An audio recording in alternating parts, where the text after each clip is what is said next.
Welcome to Art Keller Field in Kenosha, Wisconsin on the campus of Carthage College. It's exciting Division III football this afternoon as the Carthage Redmen get set to host the Augustana Vikings. A pair of 2-1 teams set to do battle here this afternoon. Good afternoon, everyone. John Weiser with you. This is Carthage Redmen Game Day, and we've got a great one for you here today as the Redmen try and bounce back from a loss last week to the Wheaton Thunder by a score of 19-14. Redmen had some opportunities in that ball game and were just unable to capitalize on opportunities in that game. And matter of fact, the turning point of that ball game, Redmen had a first and goal just inside the 10-yard line in that ball game and could not convert points. Went for it on fourth down, was stopped at the goal line. It was a rough game for the Redmen as they gave up a couple of big plays. They did a great job holding the Wheaton team in rushing. Stone Watson, 14 carries, just 26 yards, but it was Zach Lindquist and the receiving corps that did them in. Lindquist was 6 receptions for 64 yards and a touchdown last week as Andrew Bowers threw 2 touchdowns and 1 interception, did just enough. And Wheaton in that final drive, last 5 minutes of the ball game, up to that point, Wheaton was 0 for 8 on third down conversions. They capitalized and converted on 2 clutch third down plays in that final drive that effectively took the Redmen out of that ball game. So Carthage looking to rebound, really their first adversity of the year, a little bump in the road, if you will, as Mike Yeager will talk about in our pregame. But you look at the statistics for this Redmen team so far, they're second in the league in scoring. They're first in the league in rushing offense, 193 yards, and they're only allowed 3 sacks this year offensively. Defensively, just as tough. Third in the league in scoring defense at 21 points, second against the rush at 68 yards, and they're holding opponents to just 26% on third down. That's second in the league. The one stat that jumps out, and I know Dustin Haas has talked about it to this team this week, sacks. Only 2 sacks in the first 3 ball games for the Redmen, so they need to get some pressure on the quarterback here today. Their opponent this afternoon, the Augustana Vikings, under second-year head coach Stephen Bell. Bell coming over last year after a successful run at Monmouth College in Illinois, winning 112 ball games in his coaching career down there at Monmouth for the Scots. But he is in his second year now as head coach of Augustana. He has a sophomore quarterback in Zachary Fuller. He's completed 54% of his passes. He's thrown for 768 yards, and you can see kind of in the middle of the pack with their offensive stats so far this year. They're 6th in scoring, 5th in pass offense, 9th in rushing offense, only 90 yards rushing on average per game, and they are giving up 8 sacks. That's second to last in the CCIW, 8 sacks in 3 ball games. And then on the defensive side, they have struggled as well. 23 points allowed per game, and they are 7th in the league in passing defense, giving up 223 yards, 113 on the ground, and the opponents are getting converting almost 41% of their third downs. That's last in the 9-team league. So they are going to try and get things done today with Zach Fuller, their quarterback, 54% completion rate, 768 yards, 4 touchdowns, and 1 interception on the year for Fuller. He's replacing a legend in Sam Frasco. Boy, it just seems like the last 5 or 6 years, that's all we saw was Frasco, and this Redmen team not going to face him today as he has graduated on, but still enough weapons here, particularly in the passing game. Ryan Hennessy has been his most frequent target, 22 receptions for 223 yards and a pair of touchdowns. Danny Latner and freshman Ethan Jennings, also some threats vertically for this Augustana team. Ryan Pitra, the sophomore, is the Vikings' leading rusher, 41 carries for 141 yards and 2 scores. Then you have Brandon Price and freshman Bobby Jaros providing some additional lift in that running game for this Augustana team. Defensively, a very good team, I think, in the middle, particularly middle linebacker Jack Esquini. He's a senior out of Buffalo Grove High School. He's spearheaded an Augustana defense that's allowed an average of 23 points a game. He leads the Vikings in solo tackles with 19, total tackles in 37. That's good enough for first in the CCIW. 7.5 tackles for losses and 2.5 sacks. And his sophomore brother, John Esquini, a senior, is also very good at the free safety position. And Frank Cobble, their strong safety. Cobble, 27 tackles and junior linebacker Danny Giffels also with 25 stops on the year. Special teams pretty good as well. This Augustana team, junior Jacob Stitz and Robert Martin in the kicking game very much have kept this Viking team in ball games. Stitz has converted all 10 of his point-after attempts. He's also 3 for 3 on field goals this year with a long of 43. So what it comes down to today is the Redmen just have to be the Redmen here today. They have to get the ground game going, and they will have Lafayette McGarry back running the football today. He had missed the last couple of ball games, tried to make a go of it at Bethel, did not play last week against Wheaton with an ankle injury, but he will be in the rotation here today, and look for him perhaps to also run back some kicks and punts today as well. But Jamel Davis has been the bellwether player here for the Redmen rushing the football. Davis 296 yards rushing, 5.8 per carry, and 5 touchdowns on the year. He is the go-to guy in the running game. London Townsend has been just as effective. Townsend averaging almost 5 yards per carry with a touchdown this year as well.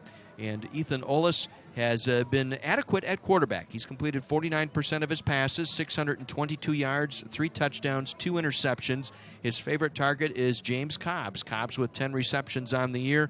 And Javier Rhodes, need to get him going in this offense as well today. Look for the Redmen to try and find some plays to get Rhodes the football out of that tight end position. So special teams also going to play a part in this as well for the Redmen. They need to get a better job punting the football.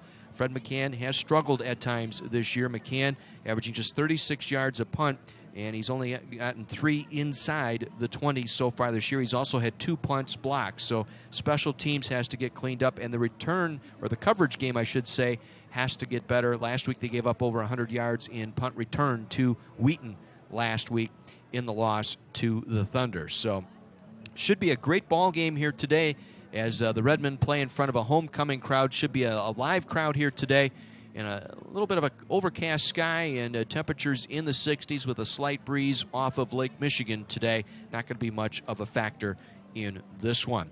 When we come back, we'll visit with head coach Mike Yeager, get his thoughts on this afternoon's ball game, kind of a recap of last week's loss to Wheaton, and looking ahead to today's opponent in the Augustana Vikings. We'll do that with Mike Yeager in the tunnel, coming your way next here on AM 1050 WLIP.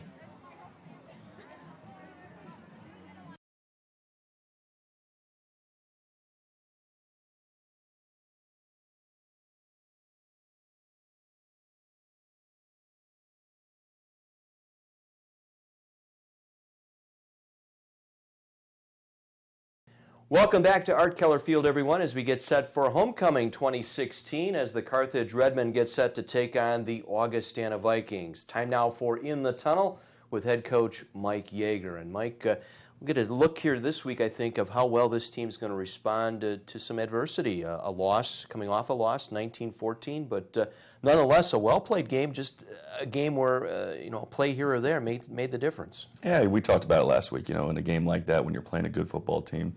It's going to come down to 4, 5, 6 plays, and the majority of those plays went in favor of Wheaton and cost us the game. And I think we'll bounce back and have a good day today. To be pleased with the way the defense performed in that ball game. You're taking on the 7th-ranked team in the nation, and really on third down efficiency, your defense really did an outstanding job. I think 2 for 11 on third downs last week was the Thunder. Yeah, no, they allowed us to stay in the game and gave us an opportunity to win the game in the end by how they played. So real excited with their progression. Special teams obviously didn't play well enough, and offensively we got to take advantage of the opportunities that we had. Yeah, one of those opportunities was the 1st and goal inside the 10-yard line, and unable to get points off of that. Yeah, it was huge. I was very confident we could get in on 4th and 1. When unfortunately we didn't. They made a great play. But I think we'll be able to capitalize this week. You and I have talked a lot about this, but I think the identity of this team offensively is the ground game. You've been able to run the football effectively the first 3 weeks of the season. Yeah, it wasn't good enough last week. We had some opportunities to bust a couple. We just didn't bust them. We either fell down or 1 block short. And that's a credit to Wheaton and their defense. They're a great defense. But we've got to establish a run, be able to run. If we do that, we're usually successful on Saturdays. In passing the ball, it was again a case of if you could have hit one big play somewhere in there. There were some openings there, and just unable to hit that one key play. Yeah, we had 5 or 6 opportunities in the passing game, and unfortunately, I think we only hit one. So those are big plays for us. When you're going to pound the ball a little bit with the run game, you've got to take advantage when you have the big play opportunities through the air. Consistency with the offensive line. I did notice second half last week a lot of Isaiah Trussell at left tackle. Rasnick moved over to right tackle, but the consistency has been there all season up front. Well, unfortunately, we lost Cam Cotter last week to an injury, so that hurt. He'd been playing very, very well. He couldn't play last week. Hopefully we'll get him back this week, and he's a big part of what we do up there. He's a very, very good football player, so hopefully that will help with that consistency. Well, and the fact that these guys have played together now for over a year, and Trussell saw action last year, moving guys around, it's not as big a deal as it was maybe 3 or 4 years ago. Yeah, no, we've got some older guys that have some experience, so it makes it easier in that regard. Let's talk about your opponent here today, the Augustana Vikings, and I think I speak for the other 6 coaches and yourself here. Sam Frasco not in the lineup, graduated and moved on. I think everybody's happy because he presented such a different look offensively for this Augustana team. Yeah, no, he was a great football player and a different animal that you had to deal with. And, but they've got a good quarterback in Fuller. He's throwing for about 250 yards a game, so it's just different. But he's a good football player.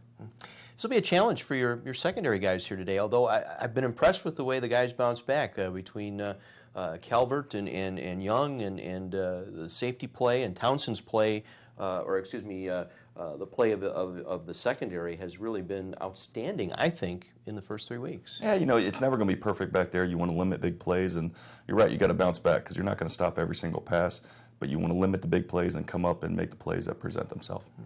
What do you think you're going to be able to do here today against this Augustana team? Well, I think it's going to be similar. I think we'll be able to establish the run against them. We're going to have opportunities through the air. We got to take advantage of those opportunities, hit those opportunities.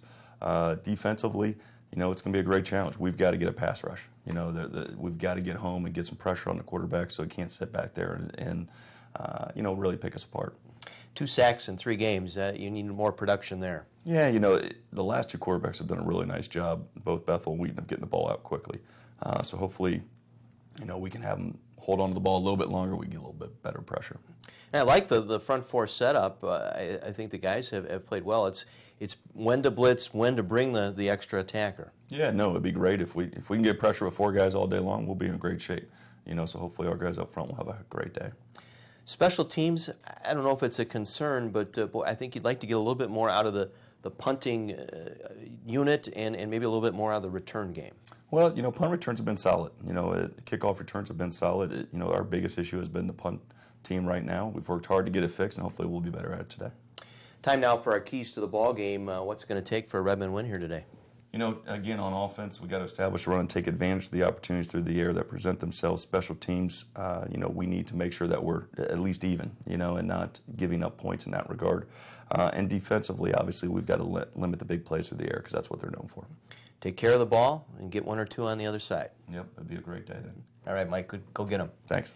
Head football coach Mike Yeager joining us in the tunnel as the Carthage Redmen get set to take on the Augustana Vikings this afternoon, part of Homecoming 2016 here at Keller Field. I'll be back with the starting lineups and the kickoff of today's game right after this on AM 1050 WLIP.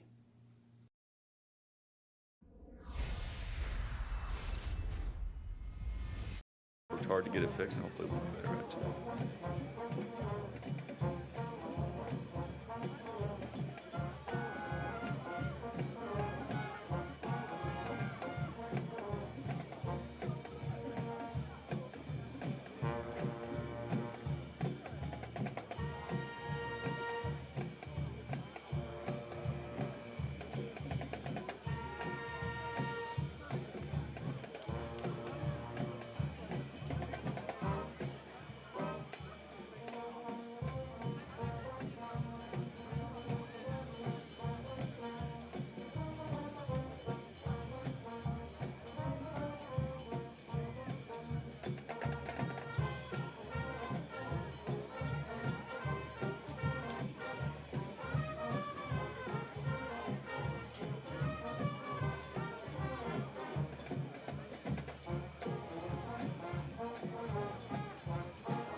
Coach Mike Yeager and all the Carthage College coaching staff today are joining coaches all over America and wearing a patch on their left arm to help defeat a terrible genetic disorder. It's called Coach to Cure MD. The American Football Coaches Association is working to raise awareness and research funding to cure Duchenne muscular dystrophy, the most prolific genetic killer diagnosed in childhood. Support your favorite coach by supporting life-saving research. Either go online to coachtocuremd.org or text the word CURE, C-U-R-E, to 90999 to donate $5 on your next mobile phone bill. It's Coach to Cure MD Day, and you can help. Redmond getting set to take on the Augustana Vikings, a pair of 2-1 teams. Augie winning their home game last week in their home opener against the Carroll Pioneers. And the Redmen at 0-1 in league play, 2-1 overall, falling to 7th-ranked Wheaton last Saturday here at Keller Field. Let's give you the starting lineups. First for the visitors from Rock Island, Illinois. Offensively for Augustana, left tackle today will be Tommy Wilson. Wilson, 6'2", 289, a senior out of St. Charles, Illinois. The left guard is James Cousin, a 5'11", 271-pound freshman out of Oak Park, Illinois. Ryan McCarthy centers the ball today, 6'1", 245, a senior out of Wheaton. Matt McKay is the right guard, 5'11", 277, a freshman out of Chicago. And the right tackle is Dan Foley. Foley, 6'6", 303-pound sophomore from Homer Glen, Illinois. The tight end today is Justin Pope, 6'2", 234, a sophomore out of Bifford, South Carolina. The wide receivers are Danny Latner, 6'2", 200-pound senior out of Riverside, Illinois. And Ryan Hennessy, their leading receiver, at 6'1", 177, a sophomore from Oswego. The running backs will be Brandon Price. Price, 5'5", 162, a senior from Plainfield, Illinois. And the fullback today will be Ryan Black. Black at 5'6", 187, a junior out of Tampa, Florida. And the quarterback today will be Zachary Fuller. Fuller at 6'5", 220-pound sophomore from Glen Ellen, Illinois. He's completed 54% of his passes, thrown for 768 yards, 4 touchdowns, and 1 interception. Defensively for the Vikings, it's a 4-3 alignment. Austin Nice at defensive end, 6'1", 231, a sophomore out of Bloomington, Illinois. Keith King at defensive tackle, 5'10", 226, a junior from Peoria. Lucas Stoutenauer at nose tackle, 6'3", 271, a junior from Coatesville, Indiana. And Michael Daniels at defensive end, a 5'10", 241-pound senior out of Geneseo, Illinois. Linebacking core, and it's a good one, anchored by the middle linebacker, Jack Esquini. Esquini, 5'8", 233, a senior from Arlington Heights, Illinois. He leads the league in tackles, 34 tackles, 7 tackles for losses coming into the game today. Danny Giffords, a junior linebacker at 5'11", 224 out of Crystal Lake. And Kason Wolf at 6'1", 202, a sophomore from Bettendorf, Iowa. The secondary, Daniel Watson at corner, 5'7", 179, a senior. Frank Cobble, the senior safety at 6', 190 out of Arlington Heights, Hersey. John Esquini, the brother of Jack, 5'8", 184, a sophomore from Arlington Heights. And Trayvon Aldridge at the other corner, 5'10", 183, a junior out of Rock Island, Illinois. The starting lineups for the Augustana Vikings. Now the starting lineup for your Carthage Redmen this afternoon. Offensively for the Redmen, it'll be Rocco Rasnick at left tackle, 6'2", 265, out of Woodridge, Illinois. Chris Goldschmidt is the left guard, 6'2", 305, a sophomore from Alsip, Illinois. Joe Godlewski at center, 6', 260, a junior from Indianapolis. Jacob Kassler is the right guard, 6'2", 315-pound sophomore out of Bolingbrook. And good to have Cam Cotter back this week. Cotter at 6'3", 285, a junior out of South Elgin, Illinois. Suffered a concussion in practice last week, was in that concussion protocol right up until game day last week. So they had a little bit of a line shift, but he is expected to be in there today. The tight end today will be Javier Rhodes, 6'2", 225, the senior out of Chicago. All-conference selection a year ago, 7 receptions on the year, a touchdown and a 2-point conversion. James Cobbs III at one wideout, 5'11", 190, a sophomore from Urbana, Illinois. And Eddie Miklish, the other wideout at 5'11", 180, a sophomore from Arlington Heights, Illinois. In the backfield today, it'll be Lafayette McGeary, expected to get a start today. It'll be either him or London Townsend at that tailback position. Nick Anselmo at fullback. And Ethan Ollis at quarterback. Ollis, 6'2", 200-pound senior out of Palatine, Illinois. 48% pass completion, 622 yards, and 3 touchdowns on the year. Defensively for the Redmen, a 4-3 lineup as well. It'll be Seth McDormand at one defensive end, 6'1", 245, the senior out of Bourbonnais, Illinois. Jacob Seimer, the fine-looking freshman out of Kenosha Indian Trail, 6'3", 275, and a freshman. Cedric Fry, who had the scoop and score against Aurora back in Week 1, 6'1", 300-pound sophomore out of Urbana, Illinois. And the other defensive end will be Pete Laughlin, having a fine year as well. Laughlin, 6'2", 230, a junior out of Oswego, Illinois. Linebacking core, Darquise Holman at 5'10", 200-pound junior out of Peoria, coming on strong. Greg Money, leading the tacklers in that linebacker spot, was 16 on the year, an all-conference selection a year ago. 5'11", 220, a senior out of Palatine. K.J. Simpson, the 6'1", 220-pound senior, also all-conference last year with 15 tackles, 4.5 tackles for loss. The secondary, a very good secondary on the corners. Virgil Young, 5'9", 170, a sophomore out of Lake Bluff, Illinois, with 1 pick already. Connor Calvert at the other corner with a pick as well, 5'8", 185, a sophomore out of Caledonia, Michigan. And the safeties, Moaso Bumba, 5'9", 180, a sophomore out of Urbana, and Amani Dennis. Dennis leading the team in tackles with 17 on the year, 5'11", 180-pound sophomore out of Lake Zurich, Illinois. Mike Yeager, the head football coach, now in his 5th season with the Redmen.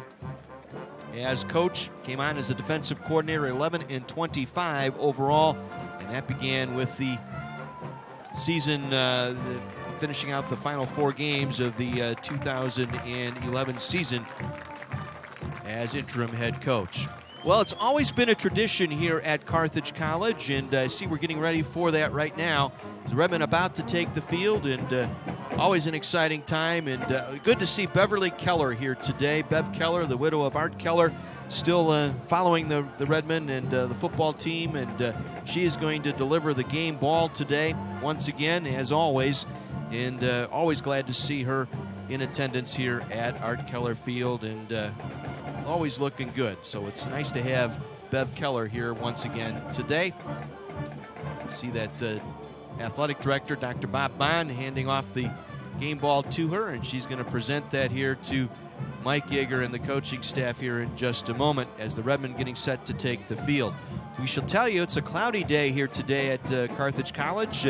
Temperatures in the mid to upper 60s, a breeze off of Lake Michigan, just a touch of humidity in the air, so going to be a overcast sky here early on. They're expecting some sunshine before the day ends today, but right now it is overcast. The lights are off, but we may see those on as the game progresses here this afternoon, as the Redmen take the field here this afternoon for the first time. Dressed in their all reds today, the red jerseys with the white numerals, the red pants with the white and black striping, and the red helmets today for the Carthage Redmen.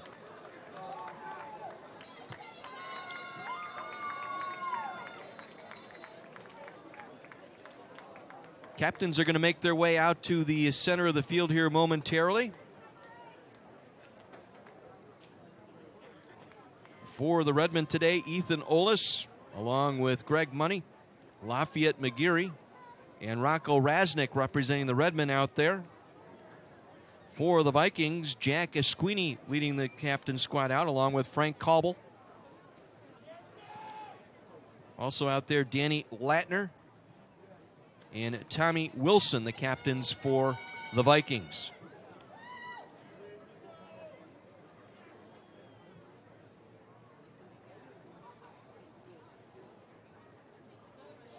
Our referee here today will be Marcel Kerr, going over the instructions with both teams, and we're about set for the coin flip here this afternoon.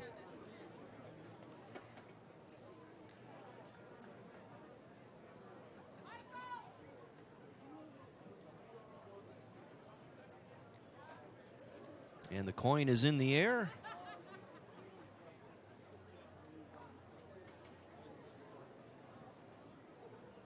Looks like the Vikings have won the toss.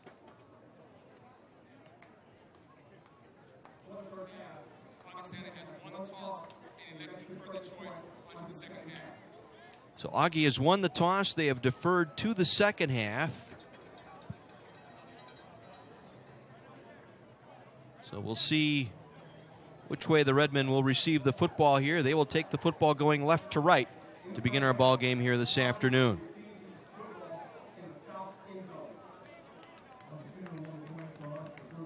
So the Redmen will defend the south goal, Augustana the north goal here today to get this ball game underway.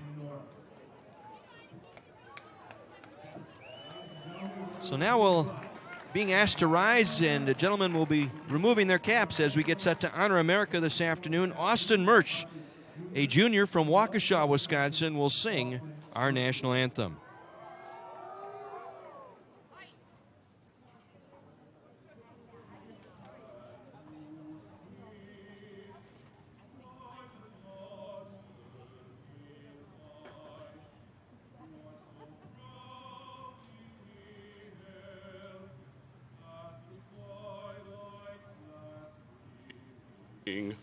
Whose broad stripes and bright stars through the perilous fight o'er the ramparts we watched were so gallantly streaming, and the rocket's red glare, the bombs bursting in air, gave proof through the night that our flag was still there.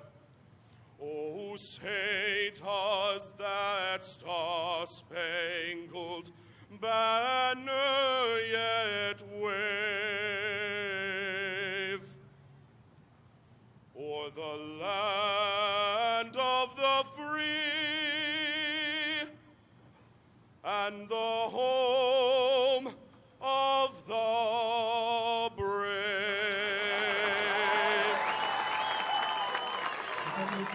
Austin Murch with our national anthem. He's a junior here at Carthage College out of Waukesha. A fine rendition indeed. So we're set for football this afternoon here from Keller Field. Glad you're with us along the way at 1050 WLIP.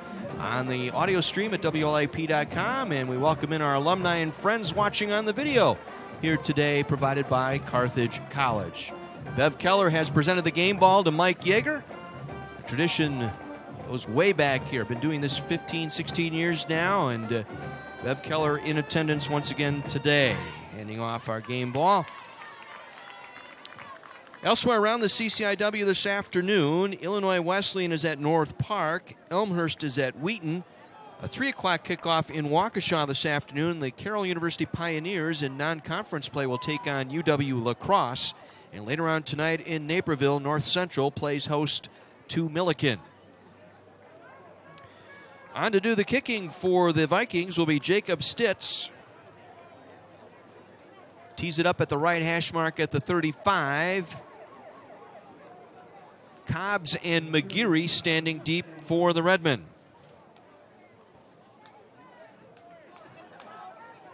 Augustana in the white jerseys, white pants, navy blue trim, navy blue numerals, gold helmet. Redmen red jerseys, red pants, white numerals, white and black striping down the side of the pants. And we are just about set for exciting CCIW football this afternoon. Thank you for joining us along the way here today. And Stites gets the kick. It'll be a short kick, angled to the far sideline, and it goes out of bounds inside the 20-yard line. So not the start they were looking for, as this will give the Redmen excellent field position out at their own 35-yard line. Kickoff out of bounds on the kicking team. The ball will be placed on the 35-yard line. First down. So the Redmen, excellent field position with the kick going out of bounds. Ethan Ollis, the quarterback, 622 yards and 3 touchdowns on the season. He will lead the offense out there. It will be London Townsend getting the start at tailback today. Cobbs will line up in a slot here to the near side along with Miklas. The tight end, Javier Rhodes, lined up to the left, and the other tight end, Sean Wells, in motion. And the first snap, play action fake. Olis rolling to his right, swings it out, complete to Cobbs, out across the 40, and brought down at the 43-yard line. So a little rollout that time, out to Cobbs for the completion, out to the 43. It'll be a gain of 8 on first down. Trayvon Aldridge credited with the stop for the Augustana Vikings. Short of the 43-yard line. It'll be 2nd down and 3 for the Redmen. This time they will hand it off, and this is Townsend. Townsend through the middle of the line, not much there. Maybe able to squeak out a yard. Jack Esquini there on the stop defensively, along with Michael Daniels, the defensive end. So it'll bring up a 3rd and a long 1 here for the Redmen. The ball just short of the 44-yard line on the near hash mark. Redmen going left to right here in quarter number 1. Olis from the pistol. 2 receivers, Cobbs and Miklish, split out to the left side. Single back in the backfield. And that is Jamel Davis. And Zelma, the fullback, in motion to the right. And the snap to Olis. He's going to go back to the left side, and it's through the hands of Miklas, incomplete. He was there. Would have been a first down. It just simply went through his hands, incomplete. The Redmen of 3 and out. Well, last week it was a little bit of Olis throwing a bit wildly, but that one was delivered right where it needed to be, and Miklas knows he missed an opportunity there.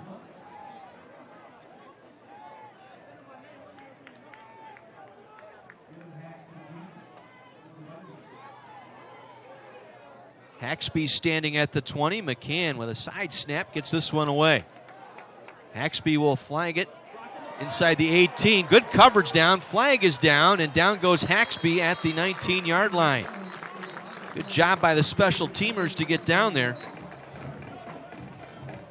Darren Funches getting down there to put him on the turf, but we do have a penalty flag on the play. This might be a holding or block in the back call here against the Augustana Vikings. 13.5 minutes to go, first quarter, no score. Vikings their first possession of the afternoon.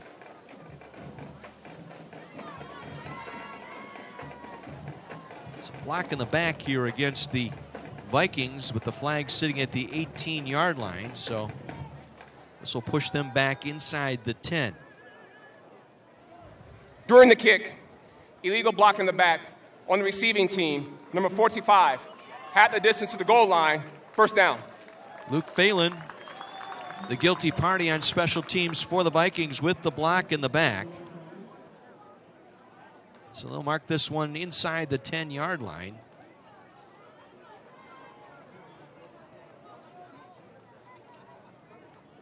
Officials are still sorting this out.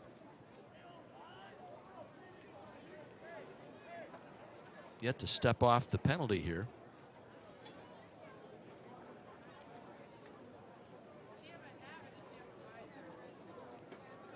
Put it down at the 9-yard line. So it'll be 1st and 10, Augustana at the 9. Fuller will work out of the pistol formation. To his left will be Ryan Petra with 3 receivers, double slot to the right side here on first down. Gets the snap, delivers the football, completes it out across the 15, out to the 16-yard line. Quick pitch and catch that time. Riley Donald, the junior out of Morton, Illinois, able to make the reception. At the 16, make it the 17-yard line. So a gain of 8 on first down brings up a 2nd and 2 for the Vikings. They're quickly to the line of scrimmage. They'll send a man in motion to the far side. That is Justin Pope, the tight end. They will hand it off. And Petra spins out of 1 tackle, but then is belted to the turf by Greg Money near a first down. They will move the sticks. It was a gain of 2 and a first down for the Augustana Vikings. So good tackle that time by Money, but not before Petra was able to get the first down. 1st and 10, Vikings at their own 19-yard line. 2 receivers split here to the near side. Single back in the backfield is Petra. Again from the pistol is Fuller. Sends a man in motion near side. That's Hennessy. Four-man rush. Now pocket collapses. Fuller on the run. Gets it back across the 20 before he is covered up. Began his slide at the 20-yard line. Like Cedric Fry was able to get over there and cover him up. Gain of 1 on the play. Second down 9 from their own 20. 4 receivers, double slot here for the Vikings as Fuller takes the snap. Pressure on, goes over the middle, and it's caught. Little slant route that time by Andrew Garcia. Diving forward across the 25 out to the 27-yard line, short of a first down. So pickup of about 7 sets up a 3rd and 2 from the 27-yard line.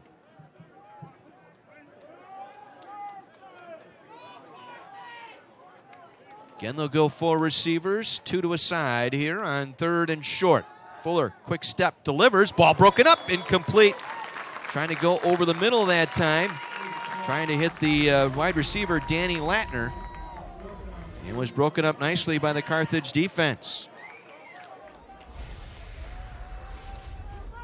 Like it was Amani Dennis in there. Safety able to take that one away. So the Vikings, after picking up the first down, the drive stalls at their own 27. They will punt this one away. This is Robert Martin, averaging 41 yards per punt. Bazarek standing deep to receive. It's an end-over-end kick. Bazarek will take at the 37. Circles back to his right, crosses the 40. Penalty marker down at the 45, 50, 45. Another marker down as Bazarek takes it back to the Viking 38-yard line, but this one will be coming back. A pair of penalties here on the Redmen. One flag on the Viking side of the 50, another flag at the Carthage 40-yard line. So good return by Bazarek down to the 38, but I'm afraid this one's going to come back.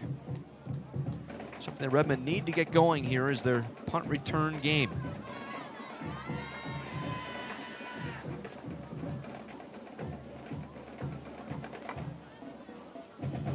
Marcel Kerr, our referee here today, sorted this one out, and here's his explanation. During the return, illegal block in the back, receiving team, number 1, that penalty is declined. During the return, illegal block in the back, receiving team, number 39. That penalty will be enforced from the spot of the foul, first down.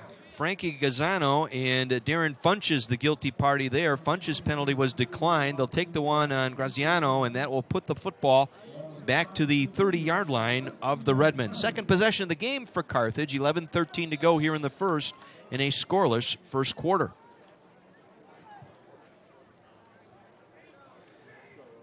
Keeping tabs on that Badger game. Badgers now up 20-6 on 8th-ranked Michigan State in East Lansing today. That game now in the third quarter, midway through the third quarter. Olis will take the snap from the pistol, bobbled it, got it off to Jamel Davis. Davis around the left side with some room.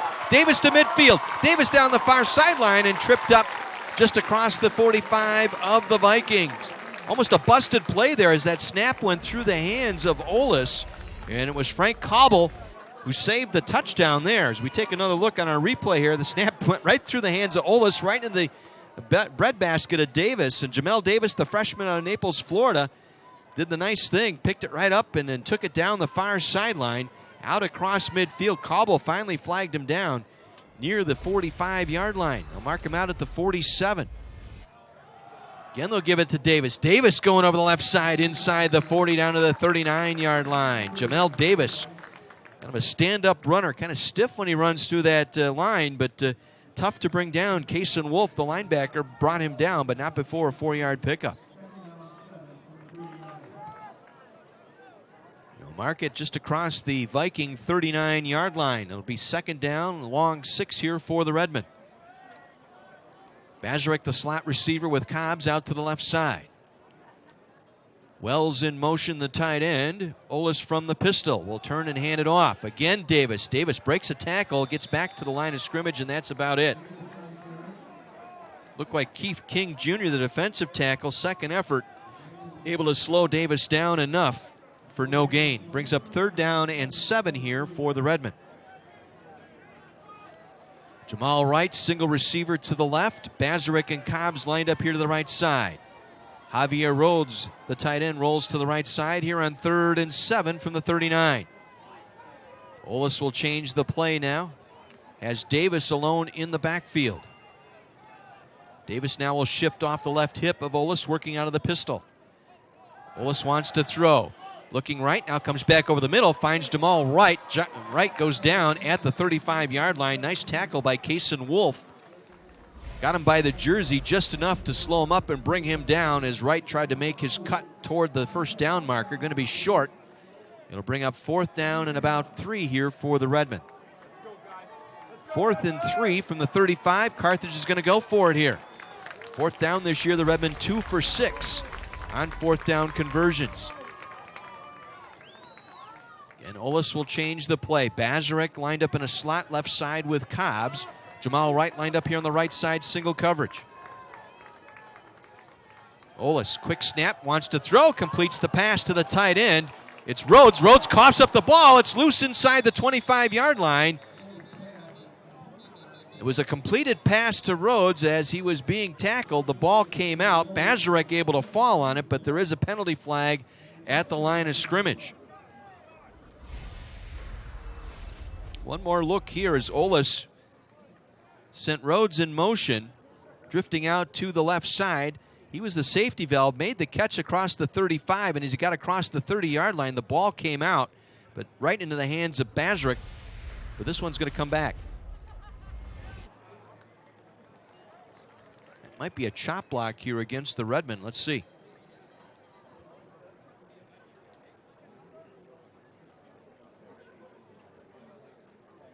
Personal foul, chop block, offense, numbers 51 and 78. 15-yard penalty from the previous spot, repeat 4th down. So a chop block call on the Redmen. Basically what that means is 2 men engaged, 1 high, 1 low on a single blocker, and that's been a point of emphasis this year in college football, trying to deny that. And so the Redmen guilty of that play. So on 4th down now, the Redmen will be forced to punt. Ball at midfield. McCann gets this one away. It's a short, wobbly punt. It's going to bounce inside the 20. Vikings will get away from it. Takes a favorable Redmen roll inside the 5 and will roll dead at the 1. 49-yard punt, no return. And the Redmen down it at the 1-yard line, so the Vikings backed up underneath their own goalpost with 8:15 to play here in the first in a scoreless game here at Keller Field. Wisconsin Badgers have added a field goal now, and it's now 23-6 in favor of the Badgers over Michigan State. I smell an upset in East Lansing today.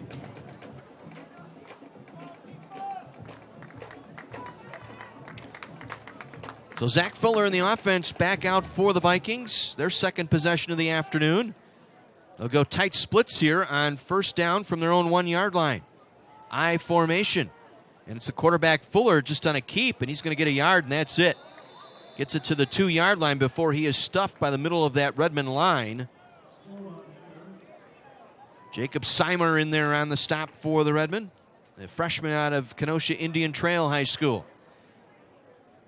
Brother played an outstanding ball game the other night in the high school game between Indian Trail and Bradford at the brand new Bradford Stadium. Gain of 1, 2nd and 9 from the 2. Fuller going to work from the pistol this time. He will hand it off. Pitra gets to the 5-yard line, runs into Greg Money and company, and he's driven down there. Full forward progress to the 6. Chantrell Garner in there as well for the Redmen. Be a pickup of about 4 to the 6-yard line. It'll set up a 3rd down. 3rd and about 5 here for the Vikings.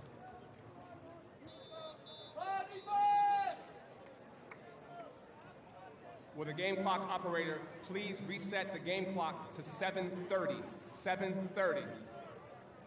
They want to put some time back on the clock. Add 16 seconds to the clock and get it to 7.5 minutes showing here. A 3rd down and 5 for the Vikings from their own 6-yard line. Again, Fuller from the pistol. 4 receivers going out with time. Goes over right side behind the intended receiver and incomplete. Was looking that time for Ethan Jennings, the freshman of Notre Dame High School in Chicago. But a ball was thrown behind him off his left hip and it goes incomplete.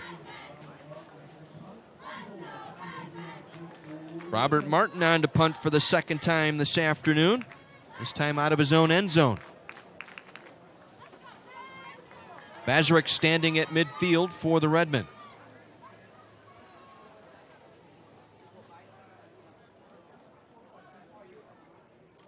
Good snap back to Martin. And he gets off a nice spiraling kick. Bazarek signals for and makes a fair catch back at the Viking 47-yard line. So a 42-yard punt, fair caught by Bazarek at the 47. That's where the Redmen will take over 1st and 10. 7:13 to play first quarter in a scoreless ball game.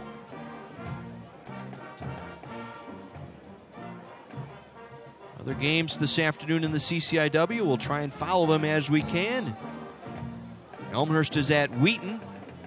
Blue Jays leading 3-0 in that ball game. Illinois Wesleyan up on North Park in Chicago this afternoon by a score of 7-0. Later this afternoon, a 3 o'clock kick, Carroll hosting UW La Crosse. And later on tonight in Naperville, North Central and Milliken. 1st and 10 Redmen. They will hand it off as a nice play as Lafayette McGarry, his first carry this afternoon, brought down immediately on the play by Jack Esquini, the linebacker. Tackle for a loss, a league-leading 8 tackle for a loss by Esquini. Well, he read that nicely, came out of that linebacker spot, saw McGarry trying to set the edge on the near side, and dropped him down for a 1-yard loss. 2nd down, 11 for the Redmen at the Viking 47-yard line. Sean Wells, the tight end, in motion to the left side. Olis takes the snap with time over the right side, overthrows the intended target, incomplete. Was looking for Kyrie Sago here on the near side, but that pass was thrown high out of his reach. On the coverage out there was Daniel Watson, the cornerback here on the left side. So quickly the Redmen facing a 3rd and 11 now. Carthage this afternoon 0 for 2 on 3rd downs. Olis will change the play. Bazarek in a slot to the left side along with Jamal Wright. Kyrie Sago lined up here to the near side. Single back in the backfield is London Townsend. Olis with the snap. Rush off the edge. Dumps it out to Townsend. Complete. Townsend with some running room. Townsend will get out of bounds short of the 1st down across the 40-yard line to the 38. Going to be a yard or 2 shy. We also have a penalty marker down. Olis may have been roughed up. Yep, roughing the passer, the call. Keith King, the defensive tackle on that right side, as Olis got rid of that football, bear hugged and dropped Olis to the turf, and he'll be the guilty party here. So add 15 more to the end of the run. It'll be a 1st down for the Redmen, and they will move the football down to the Viking 23-yard line. Here's the call. Personal foul, roughing the passer, defense, number 50. 15 yards will be added to the end of the run. 1st down. Again, it was Keith King, the defensive tackle, who came in late, hitting Olis after he got rid of that football. So 1st and 10 Redmen now at the Viking 23-yard line. 6:20 to go here in the scoreless ball game. We're in the 1st here at Keller Field in Kenosha. Olis, quick pass, wants to throw it to Bazarek, and it's well thrown, incomplete. Boy, that was a poorly thrown ball that time by Ethan Olis. He had Bazarek here on the near numerals at the 20-yard line, but that was a good 4 feet over his head.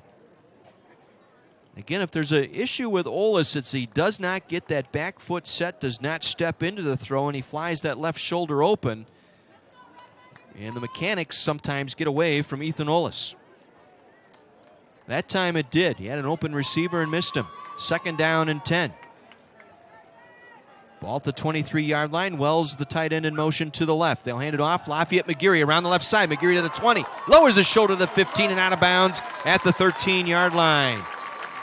Nice 10-yard run by Lafayette McGarry missed a couple of ball games with that ankle injury sustained against Aurora, but has come back here, showing some flashes of the McGarry of the past. Be a 10-yard run and a first down for the Redmen at the 13-yard line. 1st and 10 Redmen. 5:50 to go here in the scoreless first quarter. Jamal Wright in motion. The give is to McGarry. Spins out of a tackle. Dives forward across the 13 down to the 12-yard line. Jack Esquini again in on the stop defensively for the Vikings. Be a pickup of 1. 2nd down and 9 upcoming for the Redmen.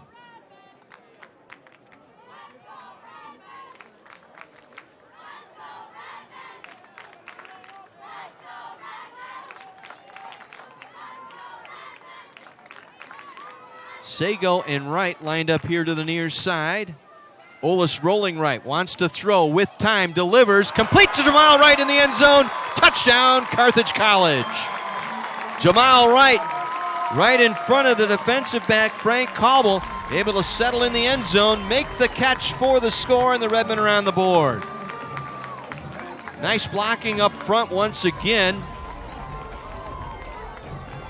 as McGarry was able to keep the linebacker off of Olis long enough for him to deliver that ball, and Jamal Wright able to cradle it in. First touchdown of the year for Jamal Wright, the senior out of Arrowhead High School. Snap, spot, kick is up, and the kick is good. 5:06 to play here in the first quarter, and the Redmen get on the board first on a 13-yard pass play from Olis to Jamal Wright. Through 2 defenders that time, actually thrown between Esquini and Aldridge, who had the double coverage on Jamal Wright.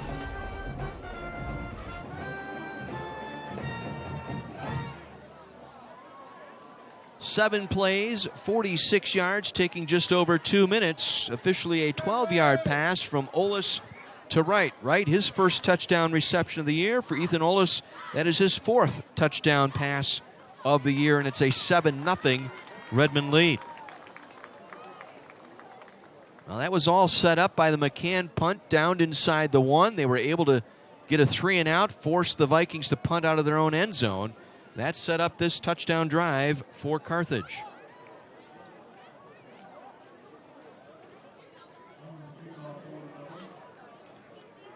Jake Mayer standing deep along with Aldridge for the Vikings back inside the 5-yard line. Lance Unland, the sophomore, does the kickoffs for the Redmen. A low end-over-end kick. Mayer will take at his own 4. Across the 5, 10, 15, 20. Breaks a tackle. Out across the 30 and brought down at the 35-yard line. Darren Funches may have saved a touchdown there for the Redmen as he came up from behind to take down Mayer at the 35-yard line. So a 29-yard return out to the 35, and that's where the Vikings will start this drive. We've got an injured Redmen player, Garrett Pinkel, the fullback, freshman fullback, coming off here to the sideline, being helped off the field. The Vikings with their best field position of the afternoon at their own 35-yard line with just under 5 minutes to go here in the first, and they trail by a score of 7-0. Brandon Price in the backfield here with 3 receivers to the right for the Vikings. Fuller will work from the pistol. Takes the snap, 4-man rush, dumps it off, tries the screen pass. Price made the catch, but fell down behind the line of scrimmage. Trost was right there. It'll be a loss of 2 on the play, make it a loss of 3 back to the 32-yard line. Tried to set the screen pass that time, and as Price made the catch, he lost his footing. So it'll be a loss of 3, 2nd and 13 from the 32. Again, Price in the backfield. Fuller again from the pistol. We'll hand it off. Price up the middle. Price across the 35 out to the 36-yard line. Boomba there on the stop for the Redmen. Gain of 4 on the play will set up a 3rd down and 9 at their own 36-yard line. Latner lined up in a slot to the right side. Hennessy in a slot here to the left side. Four-receiver look this time for the Vikings on 3rd and 9 from their own 36. Redmond stacking the line of scrimmage here, filling the gaps with linebackers. Single coverage on the edges. They'll rush 5. Off his back foot, ball in the air, far side, and unable to run up underneath it was the wideout on that right side, Ethan Jennings. So good pressure that time as Fuller couldn't step into that throw. A little too much air down that far sideline, and the Vikings set to punt for the 4th time this afternoon.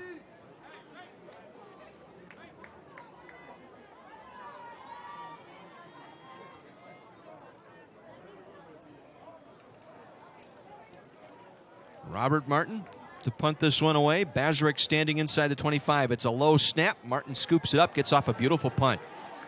Drives Bazarek all the way back to his own 10-yard line, down the far sideline, sidesteps across the 20, and they mark him out at the 22. A 12-yard return out to the 22-yard line before Bazarek stepped out of bounds. So the Redmen will take it 1st and 10 at their own 22. 3.5 minutes to go here in the first. A 7-0 Redmond lead. Redmond touchdown drive on their last drive. 7 plays, 46 yards, capped off by the 12-yard Jamal Wright touchdown reception. Olis this afternoon, 4 of 7 for 32 yards and a touchdown. Davis, 3 carries for 31 yards, the leading rusher for the Redmen. Townsend will get the rotation this time. He's the single back behind Olis out of the pistol. Olis wants to throw with time, comes over near side, looking for Wells, through his hands across midfield and incomplete. Trying to make an over-the-shoulder catch, was Eddie Miklish. Miklish, just across midfield, was looking back over his left shoulder, and the ball fell in and through his hands, incomplete. Again, good job by the offensive line, gave Olis some time. Aired that one out. Miklish trying to make over-the-shoulder grab. Couldn't connect. 2nd down and 10 from the 22.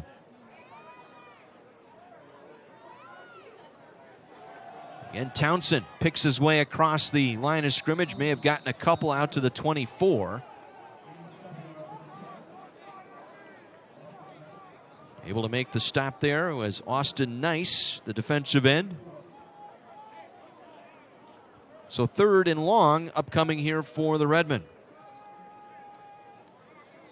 And Carthage officially today 0 for 2 on 3rd downs.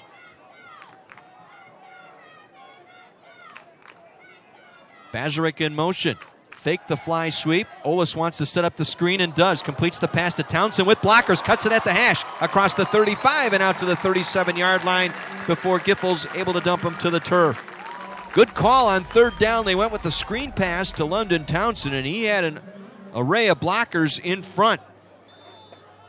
4 offensive linemen out there ready to set it up, and credit Townsend with the quick cut at the near hash to pick up the 1st down out to the 37-yard line. Be a 13-yard pickup, 1st and 10 Redmen. This time out of the true eye, and Zommel the fullback, Townsend the tailback. The give is to Townsend. Townsend pounds his way up the middle to the 40-yard line before he is stood up and driven back. Jack Esquini there to meet him, drive him down to the turf. And with a few times you'll see the Redmen work out of that true eye formation with a fullback-tailback tandem.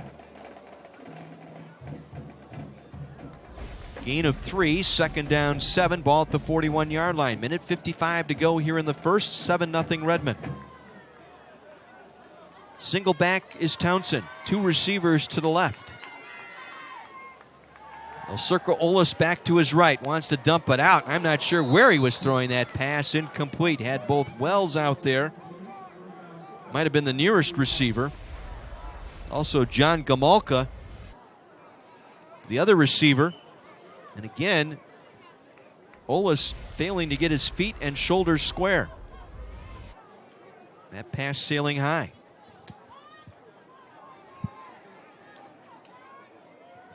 Gamalka rolling his way over to the left side. 3rd down and long, 3rd and 7. Carthage will change the play. Miklish, the single receiver here on the near side with Townsend, the lone tailback. 3rd and 7 from the 41. Ola's going to pass. Over the middle, completes to Miklish. Miklish with the catch. Miklish inside the 30 to the 20. Taking tacklers out of bounds at the 15-yard line, Eddie Miklish. The sophomore out of Arlington Heights, Illinois, with the beautiful reception down to the 15-yard line is where they will mark him out. Gain of 26 and a first down for the Redmen. Their second third down conversion of the day.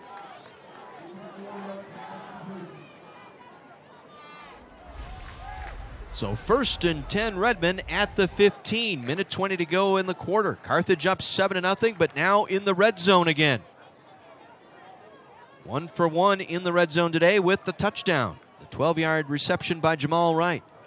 Ola's from the pistol. High snap, brings it down, gets it to Townsend. The timing busted up. And Danny Giffords there to make the stop behind the line of scrimmage. Giffords, the junior, out of Crystal Lake High School. Now penalty markers rain down after the tackle. And another one on the coach for the defensive coordinator. All the way out near the numerals, he got flagged as well. Wheels falling off the cart here for the Vikings. Got players flagged. You got a coach flagged. This could be a big one here. This could be 2 separate fouls. That will push the football inside the 10-yard line and set up the Redmen on a 1st and goal.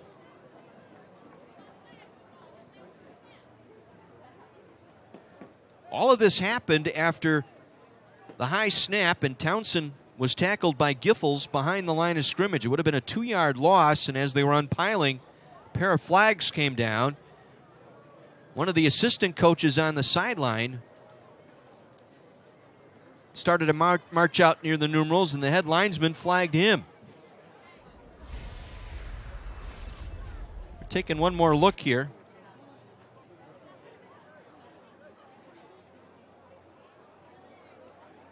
Yeah, it was the last man in. It was the Augie player who got tangled up with Sean Wells, got the last shove in high. We have multiple dead ball fouls. Personal foul, unsportsmanlike conduct, defense, number 39. That is his first unsportsmanlike conduct foul of the game. We also have a dead ball, unsportsmanlike conduct on the Augustana bench. We will enforce both penalties at the distance to the goal line. First down. So half the distance for both penalties will move the football to the Viking 4-yard line, and it'll be 1st and goal for the Redmen. Vikings losing some poise here on this stop. On this defensive set, it was Kason Wolf who was the last man swinging at Sean Wells as the two were engaged in a block after the whistle. And now Anselmo in a wildcat here. He will take the snap. He will keep it. Anselmo up the middle. Anselmo to the goal line. And the ball came out. Was he down first? They will mark him down short of the goal line. Now they had linesmen in there. It's a touchdown. They will rule it a touchdown. A late call there. Anselmo, as he was stretching the ball forward, had it come out of his hand. And it was Joe Godlewski who recovered it in the end zone for the touchdown. And Carthage on top now, 13-0. The ruling on the field is that the original runner, the original runner fumbled the ball. A teammate recovered the ball in the end zone. Touchdown. It's exactly how we described it. It was Anselmo trying to stretch the ball over the goal line, had it knocked out. The ball rolled into the end zone, and Godlewski covered it up. Unland for the extra point. Kick is up, and the kick is good. 30 seconds to play here in the first quarter, and the Redmen add to their lead. It's now Carthage 14. And the Vikings nothing, and another set of penalty markers down all over the place after the extra point.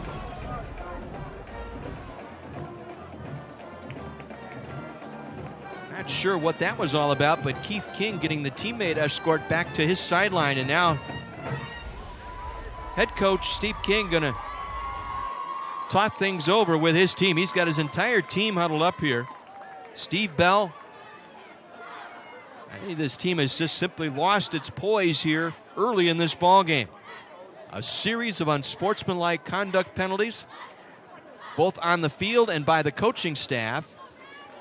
And now several more flags after this extra point. The officials all out with their notebooks and pencils. As I said, after that extra point, it was Keith King who was getting the teammate escort back to his sideline, so he may have been the guilty party on this set of flags here. Marcel Kerr, our referee, has been busy here through the first 15 minutes.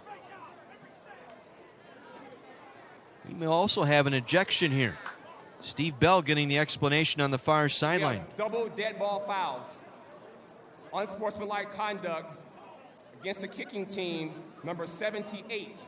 That is his first unsportsmanlike conduct of the game. We also have unsportsmanlike conduct number 50 on the receiving team. He threw a punch, which means he is disqualified for the game. Nick Barker, the guilty party for the Redmen, but it was Keith King who threw the punch that was called for the unsportsmanlike conduct, and he has been thrown out of the ball game.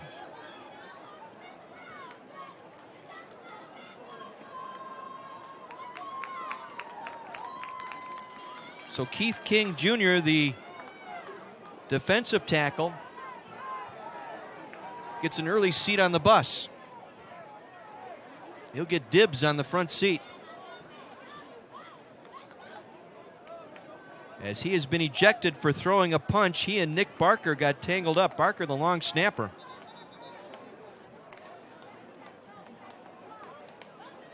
So no penalty yardage marked off. Carthage will kick from the 35.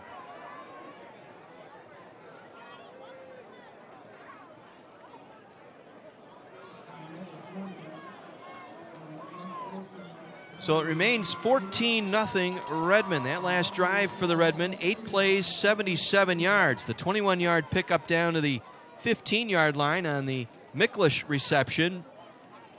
And then the double dead ball penalties on the Vikings set them up 1st and goal from the 4. And Godlewski able to recover the Anselmo fumble in the end zone for the touchdown. 14-0 Redmen. Mayer, the freshman, at the 9. Near sideline 15-20. Sidesteps a couple of tacklers and is brought down at the 24-yard line. Darkeese Holman down there on special teams for the Redmen, able to make the tackle for Carthage. And once again, the entire team huddled up with Steve Bell on that far sideline, trying to regain some poise here.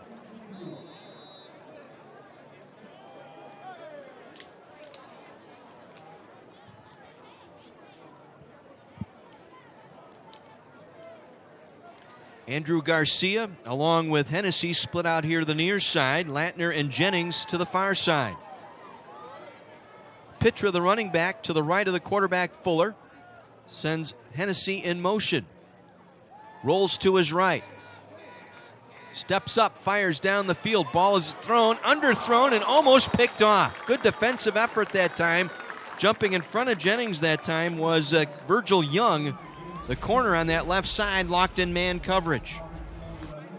Again, Money was putting some pressure on Fuller. He couldn't step all the way into that throw, underthrew Jennings, the intended receiver, and Virgil Young nearly had his second pick of the year. 2nd and 10 from the 24. 17 seconds to go here in the first. 14-0 Redmen. Lantner in motion to the right. The give is to Pitra up the middle. Pitra picking his way across the 30, 35, out to the 38-yard line. 14-yard run for Pitra before he is stopped.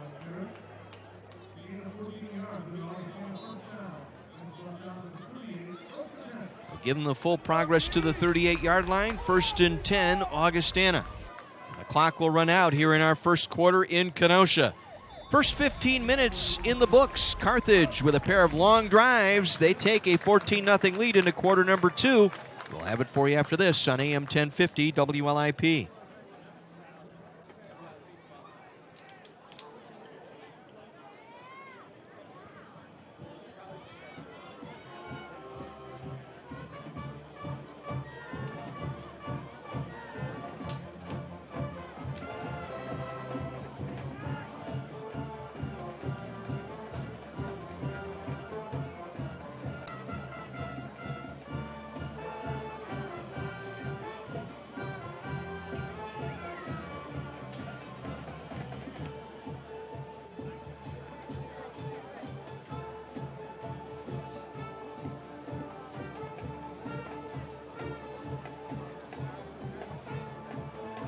Johnny, I'm going to go with a score update coming back, so if you've got those ready. Thank you.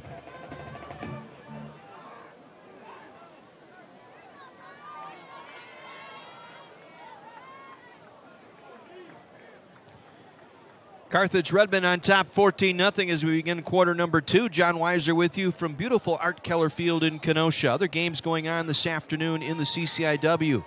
Illinois Wesleyan leading North Park 14-3 in the first. As the dump off to Pitra on the screen with some running room. Pitra across the 45 and out of bounds at midfield, just short of the 50-yard line. It'll be 11-yard pickup on the screen pass and a first down for Augustana at their own 49-yard line. Well, they caught the Redmen in a blitz that time and took advantage of the aggressiveness by the Redmen to set up that screen. And once Pitra caught that pass, he was already in the second level. And takes it out to midfield. 1st and 10 Vikings.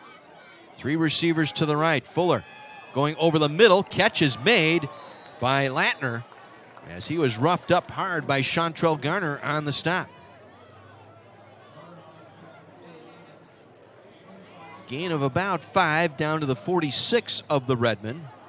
It'll set up a 2nd and 5 for the Vikings. Again, Garner on the snap.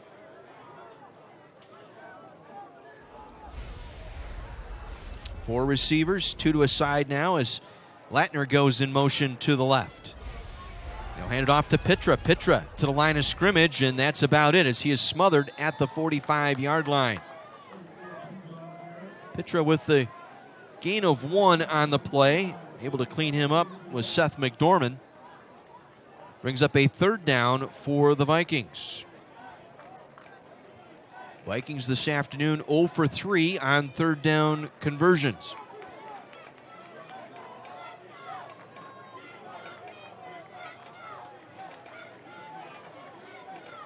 They send Hennessy in motion to the near side. Fuller with the snap, drops back, wants to throw over the middle. Pass is incomplete. Overthrowing the intended receiver, and that was Ryan Hennessy. Armani Dennis out there along with Bumba in coverage. So the Vikings 0 for 4 now on 3rd downs. Will punt this one away.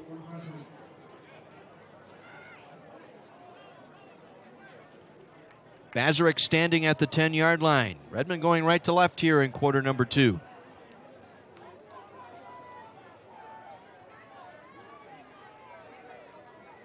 Martin with 3 punts this afternoon, averaging just under 44 yards a kick. Gets this one away, a high spiraling kick. Bazarek signaling for a fair catch and will make it at the 6-yard line. So a fair caught by Bazarek at the 6. A 38-yard punt with no return. And so the Redmen deep in their own territory early here in the second quarter. 13:20 to play first half. Carthage leading by a score of 14-0.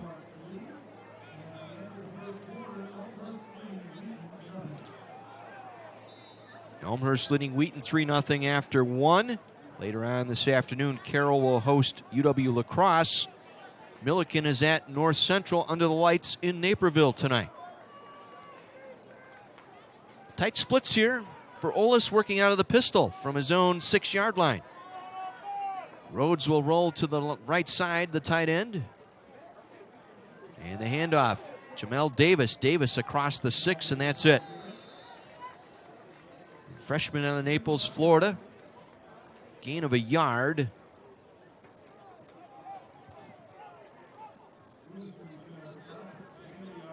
So a gain of 1 on the play. Got Kyle O'Connor in there now as a defensive tackle. Recall Keith King was ejected after the second extra point by the Redmen. Got engaged in his second unsportsmanlike conduct foul of the day, and he's already in the locker room. Play action fake. Olis rolling to his right. Wants to throw. Completes to Cobbs. Makes a sliding catch at the 20-yard line. A gain of 13 and a first down for the Redmen at their own 20-yard line. That time they rolled Olis to his right. Cobbs, who was lined up in a slot here to the near side, just dragged across the 20-yard line. Made the nice sliding reception at the 20 for the first down. 1st and 10 Redmen from their own 20. Bazarek lined up in a slot now here to the near side along with Cobbs. The handoff will go to Davis. Davis trying to turn the corner here on the left side. Davis across the 35, breaks tackle 30, 35 and out of bounds. Across the 35, they'll mark him out at the 37-yard line. A 17-yard run for Jamel Davis out to the 37-yard line, breaking 2 different tackles to pick up the first down. Davis stepped out of 2 tackles behind the line and then took it upfield before Sweeney was able to usher him to the boundary. Gain of 17 and a first down for the Redmen. Davis starting to pick it up here. 5 carries now, 49 yards. First and 10 Redmen. Olis again, play action fake. Rolling right, sets up, fires, and the pass will be dropped. It should have been intercepted. John Esquini got a hand on it. Bazarek got turned around out of bounds. If he would have came back in to make the catch, it would have been an ineligible or illegal touching. Again, Olis off on his passing. Threw that one down across the 40-yard line after Bazarek cut the route short. Was trying to curl back underneath the 40-yard line. Some miscommunication there. Second down and 10 from the 37. Davis the single back. Cobbs now in motion to the left. They'll run the fly sweep left side to Cobbs. Cobbs gets the handoff across the 40 and out of bounds near the 43-yard line. Once again, Jack Esquini on the stop for the Vikings. Be a gain of 6, though, on the jet sweep to Cobbs. Second carry of the afternoon for Mr. Cobbs. Sets up a third down here for the Redmen. 3rd and 4 for Carthage at their own 43-yard line. Redmen 2 for 4 this afternoon on third downs. Out of the I formation with Anselmo the fullback. Quick drop. They throw it out to Cobbs. Juggling grab at the first down marker, and now they rule it incomplete. On the way down, Cobbs lost it, and the ball hit the turf. Once again, it was a high throw by Olis to an open receiver. My gosh, Cobbs was standing right there wide open. All he had to do was throw it right into the breadbasket. He threw that a good 3 feet high, forcing Cobbs to go up to get it. And on the way down, the ball hit the turf incomplete. Not a good day so far for Ethan Olis. 7 of 15 so far. He's missed 3 or 4 open receivers so far. Low snap. It's going to be a fake. They're going to dump it over the middle, and it goes incomplete. Should have been a flag there as Anselmo was tangled up with the defender. That was Tyson Powers on special teams. Crowd wanting a penalty flag. Anselmo, it was a fake all the way. Anselmo was just thrown to the turf at the 45-yard line by Tyson Powers. The ruling on the field is that the pass simulated a punt. Therefore, there is no penalty for defensive pass interference. First down. How can you simulate a punt when the man is throwing forward with his arm going forward? Marcel Kerr needs to be explained a little bit here. It's a fake punt, and when you fake a punt, you throw the football. And when you throw the football, you have an eligible receiver, and that was Nick Anselmo, and the Vikings got a break there. That should have been a penalty on Tyson Powers for interference. Vikings will take over at the Redmen 43. 1st and 10, Augustana. Pitra with the carry. Pitra over the right side across the 40 down to the 39-yard line. Boomba down low, and now a late penalty marker thrown as they unpile once again. Unsportsmanlike conduct against the Vikings.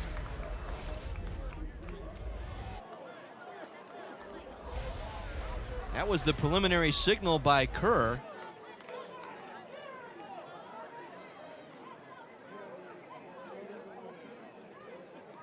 So now it's actually going to step off yardage here against the Redmen. Let's hear the explanation. After the play, unsportsmanlike conduct, defense, number 94, 15 yards from the succeeding spot, automatic first down. Well, Jacob Seimer, the freshman on a Kenosha Indian Trail, called for the unsportsmanlike conduct after the play. That is number 94's first unsportsmanlike conduct foul. They'll put the football down to the Redmond 23-yard line, 1st and 10 Vikings. Again, this set up by the missed fake punt by the Redmond. Now Fuller going to run option, pitches it back to Pitra. Pitra with the edge, left side. Garner able to track him down from behind and take him out of bounds at the 15-yard line. Be a gain of 8 on the play on the option run by Fuller with the pitch back to Pitra and Garner on the tackle.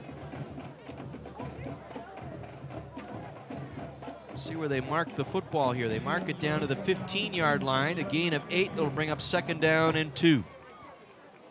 11:05 to go here in our first half. Carthage holding a 14-0 lead, but the Vikings now in the red zone for the first time today. And again, the handoff goes to Pitra, and he's pulled down from behind the line of scrimmage. Laughlin there to make the stop for the Redmond for a tackle for a loss back to the 16-yard line. So it'll be a loss of a yard, 3rd and 3 for Augustana.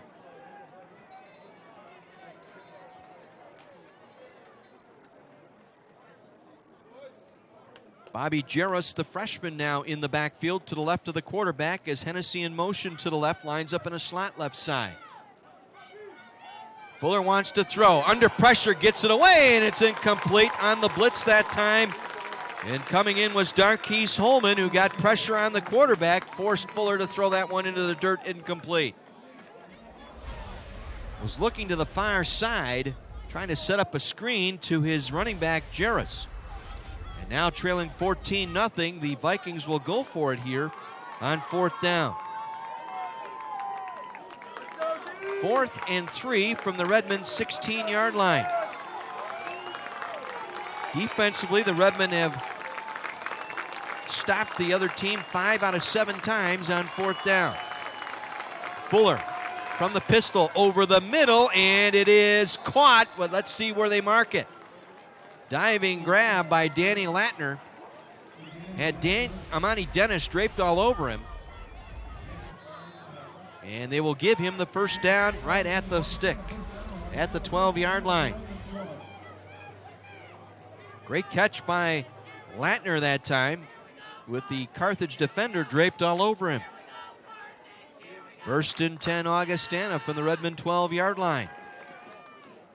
This time it's Jarrus, the freshman, with the call. He spins his way forward inside the 10. They'll mark him down near the 9. Seimer had a piece of him, knocked him off balance, but he was able to put a hand on the turf, keep his feet going. Unable to get the knee down, got some extra yardage just across the 10-yard line.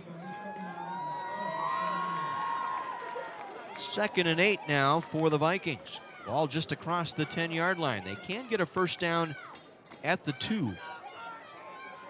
Jarrus again, the single back. Hennessy in motion to the near side. Fuller wants to throw, looking right all the way. Through the hands of Hennessy, incomplete. Penalty marker down. Chantrell Garner on the coverage may be guilty of a pass interference here, as he may have gotten a bump and perhaps a hand on the shoulder of Hennessy, the intended receiver, running a slant route out of the slot side here from the right side.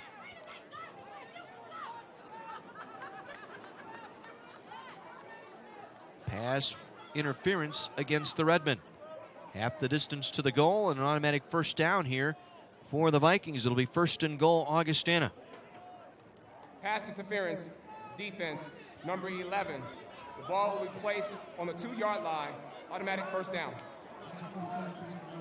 So pass interference on the Redmond. It'll be 1st and goal at the 2. Gus Isley will check in as an extra lineman here. So they'll take Darkeese Holman, a linebacker, out. They'll get their goal line defense in here for the Redmond. Under center is Fuller. Sends the tight end, Justin Pope, to motion to the left. They will give it to Jarrus. Jarrus turns to the left corner into the end zone. Touchdown, Augustana. Jarrus, the 2-yard run over the left side, in for the score, his 3rd touchdown of the year. And Augustana is on the board. Well, this all set up on the missed fake punt by the Redmond, gave the Vikings golden opportunity at the Redmond 43-yard line, and they're able to capitalize. Stites on the kick here. Ball is down, the kick is up, and it is good. 51 in a row now for Jacob Stites on the extra point attempts. And he's now cut the deficit to 7, 14-7 in favor of the Redmen. So Augustana, a 43-yard drive in 7 plays, just over 2 minutes. And the interference penalty and the unsportsmanlike conduct penalty on Jacob Seimer able to extend the drive here for the Vikings, and they capitalized the 2-yard rush by Jarrus, his 3rd touchdown of the year, and it's a 14-7 ball game. 9:17 to go here in the first half.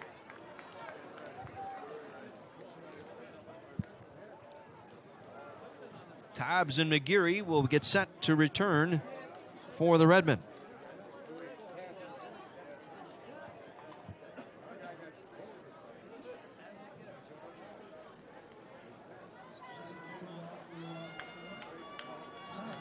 Stites standing at, has the ball teed up, I should say, on the left hash mark at the 35-yard line.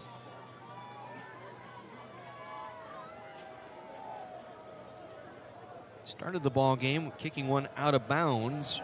Let's see what he does here. Gets this one away, an end-over-end kick. Cobbs will camp under it at the 8, across the 10, 15. Reverses field across the 20, has some room to the 25. Angles to the near sideline, 30. Breaks a tackle across the 35 and out of bounds. Nice return by James Cobbs III. They'll mark him out at the 36-yard line, a 28-yard return. 1st and 10 for the Redmen. Try to return it down the turn, set up the right side, then just put the brakes on at the hash mark and cut back to his left to the near side of the field. And got it out across the 35-yard line for the Redmen. Just over 9 minutes to go here in the second quarter. Carthage, their lead now cut to 14-7. We'll go back to work on offense. Olis back out there at quarterback. Single back in the backfield is Lafayette McGeary, the sophomore of Chicago Hope Academy. He will get the call. McGeary up the middle for a couple, maybe 3, out to the 38-yard line.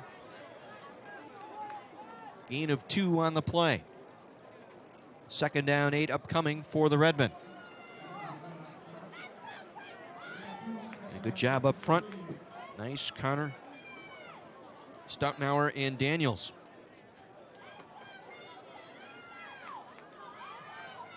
Second down, 8. Ball at the 38-yard line. 2 receivers to the right side. Flag down. Free play. No, they're going to blow it dead. Contact in the neutral zone as jumping over the line of scrimmage, one of the linemen for the Vikings. Should have been a free play there for the Redmen, but the official stop play. There might have been contact. We'll take a look. It should have been a free play. That was Kyle Connor, the freshman out of Bloomington. He's in there now because Keith King, the normal defensive tackle, has been ejected. Encroachment. Defense, number 99, 5-yard penalty. Still 2nd down. It's actually 91 who jumped off.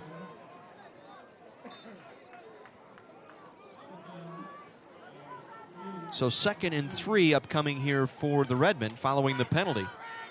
More Mandersville down here. 2 receivers to the right. They'll give it to McGeary. Tries to turn the corner right side with some room. McGeary across the 45 out to midfield, but a penalty marker down.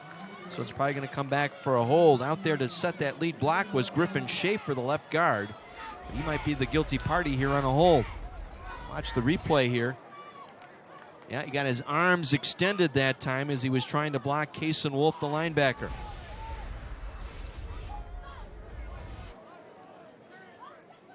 Holding. Offense, number 70. 10-yard penalty. Repeat 2nd down. Yep, that's Schaefer, the left guard out there, who was pulling on the play and brings it back to the 33-yard line. So it'll set up a 2nd and 13 for the Redmen. 8:14, clock rolling, remaining here in the second quarter. 14-7 Carthage. Listening to Carthage football on AM 1050 WLIP Kenosha. John Weiser with you from Keller Field in Kenosha.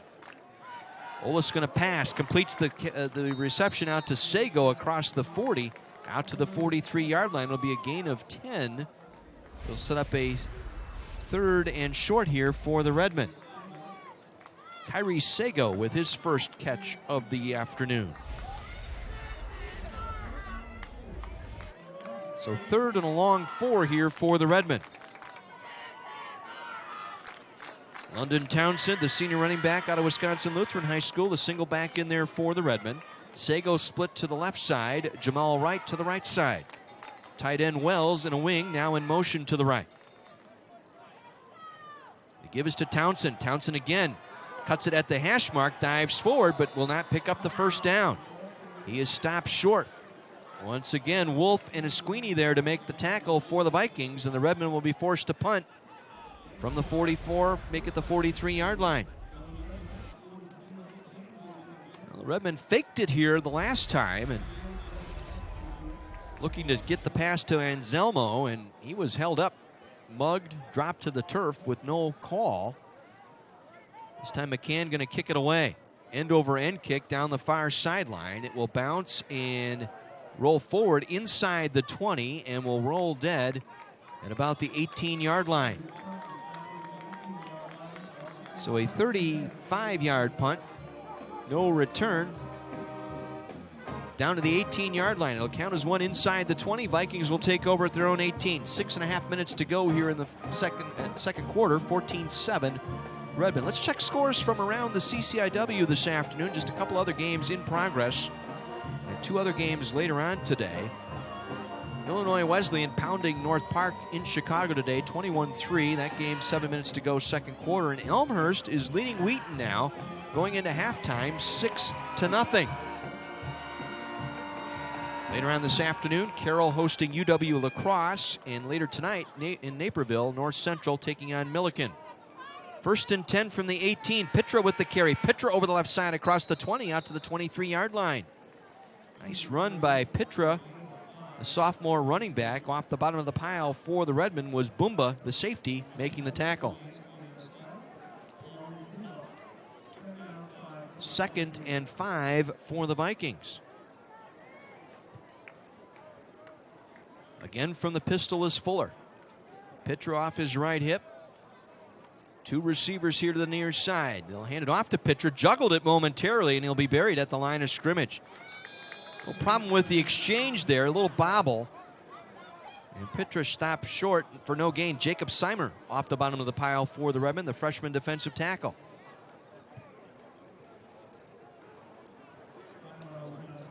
So it'll bring up a 3rd and 4 here for the Vikings. Vikings today 0 for 5 on 3rd downs.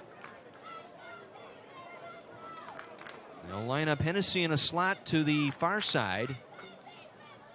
Latner in a slot here to the near side.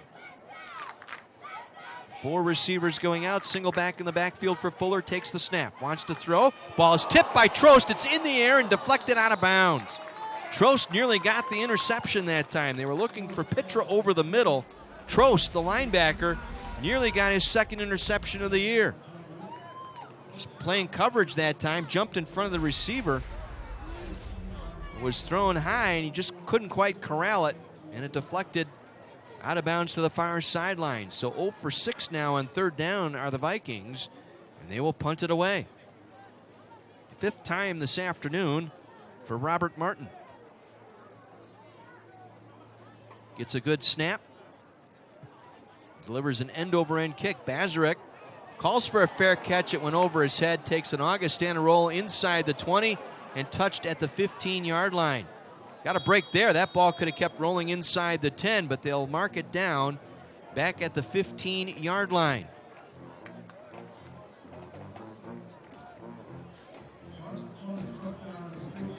It was a 61-yard kick with the roll that time. Down to the Redmond 16-yard line.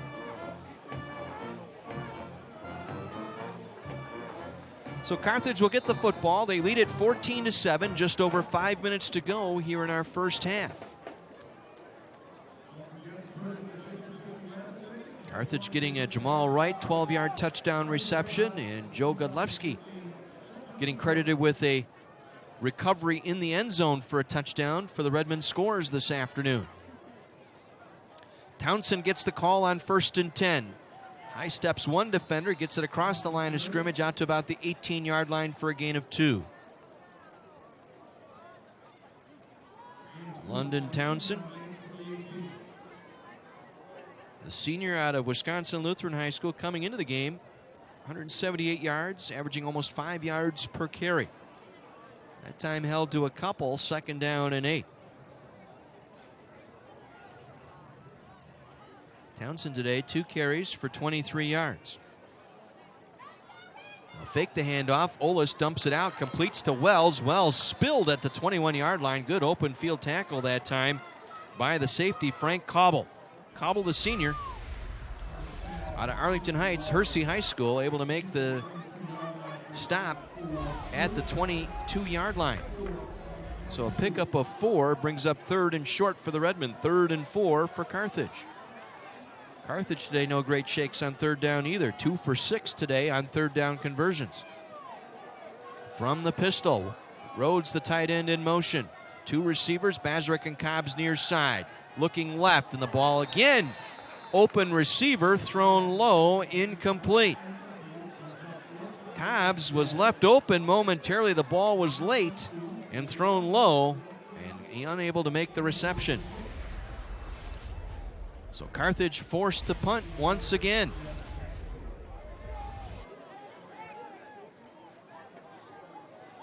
Devin Hexby standing near midfield for McCann. McCann averaging 42 yards on 3 punts so far today. Gets this one away down the far sideline. Hexby will signal for and make a fair catch at the 41-yard line. So it'll go as a 37-yard punt. And it'll be downed at the 41-yard line on the fair catch. So Vikings will have good field position here. Each team with 3 timeouts remaining. 3:41 to play in the half. Carthage leading 14-7.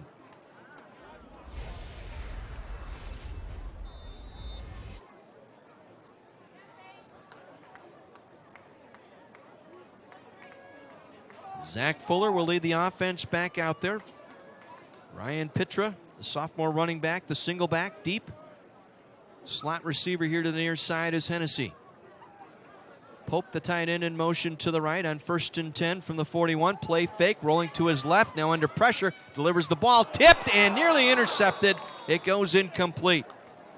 Throwing on the run that time was Fuller. He got instant pressure from Darkees Holman trying to chase him down from his blind side, rolling to his left. As he dumped that one out there, the ball was tipped, and trying to make a diving grab was Bumba, unable to come up with it.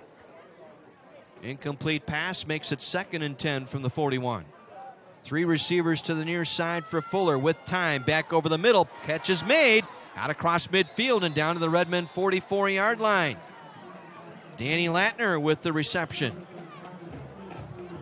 For Latner, that is his 3rd catch of the day. It'll be enough for a 1st down for the Vikings to the Carthage 44.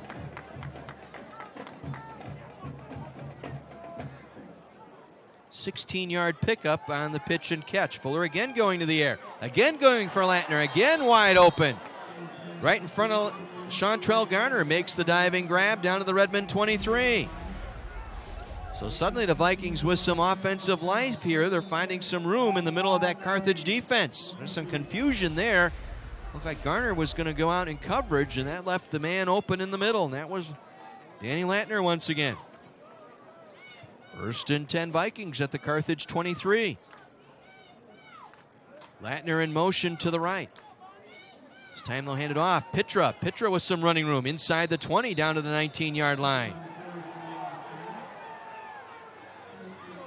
So Pitra with a nice run. Gain of 5 on the play. Clock rolling here. 2:39 remaining here in the first half. Vikings with all 3 timeouts remaining. Back in the red zone once again.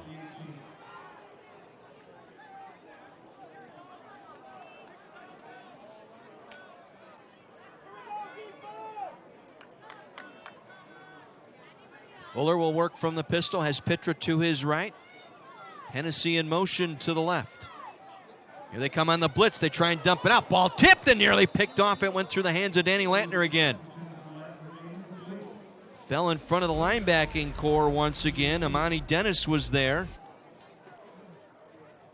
Latner, the intended receiver, and quickly now it's third down. 3rd and 5, clock stop, 2:10 to play in the half. Once again, the Vikings 0 for 6 on third downs today. Latner lined in a slot left. Single receiver coming to the near side. That is Riley Donald. Pitra in the backfield, Pope the tight end, and a wing off the left side. 3rd and 4. Fuller with time, back over the middle. Latner with a catch inside the 10, 5, touchdown Vikings. Danny Latner running a slant route. A skinny post off that left side, and the Vikings are an extra point away from tying this one up. Mr. Automatic in for the extra point, and Jacob Stites.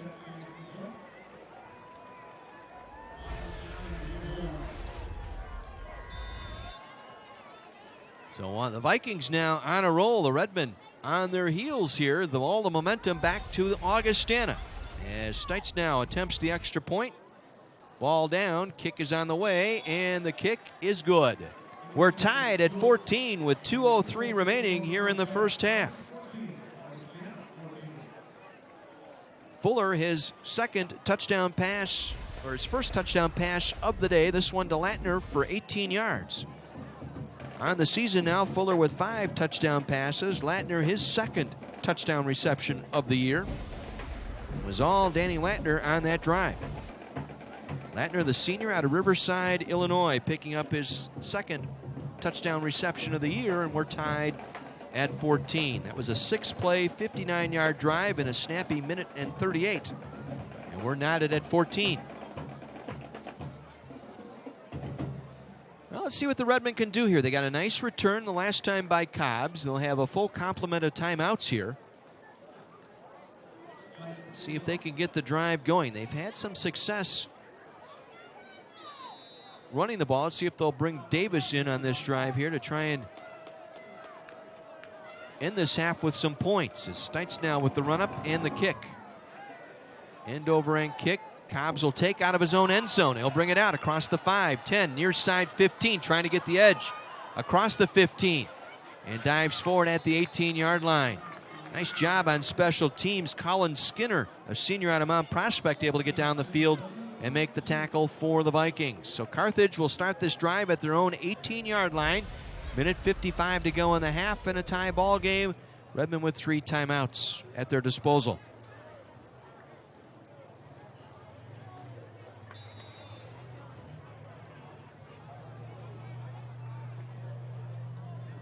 See how Carthage will play it here. It'll be London Townsend in the backfield. Jamal Wright, single receiver here to the near side.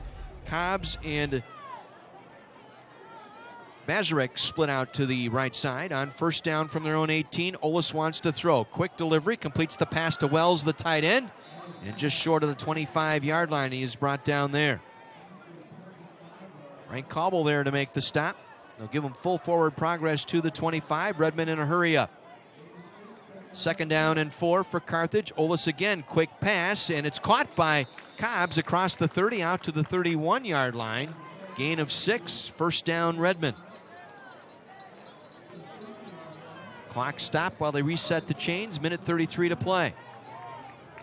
Once again, Olis wants to throw, and incomplete. There was a bump on the play, no flag, as Cobbs got run into by Daniel Watson before the ball got there.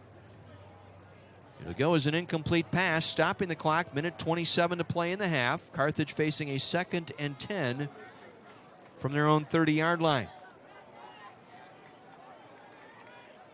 Carthage had the early momentum. They jumped out to a 14-0 lead, but the Vikings have come back on 2 successive drives to tie this game. Olis now in trouble. Now has to dump it off. Incomplete. Penalty marker down. Olis was nailed after he threw that pass. Now let's see. What do we have here? Could be a holding call here on the Redmen. It is indeed a holding call. Let's see, do they accept the penalty or not?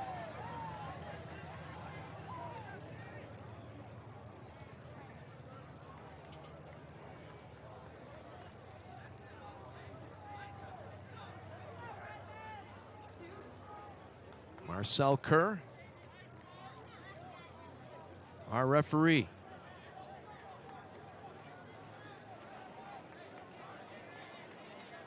Holding offense, number 54. That penalty is declined. Third down. That was on Cam Cotter, the right tackle.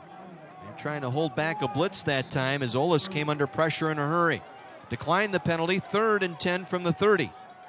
Minute 22 to go here. They snapped the ball. Player was in a neutral zone. Flags down. Free play for the Redmen. As there should be another penalty marker there as there was interference on Jamal Wright.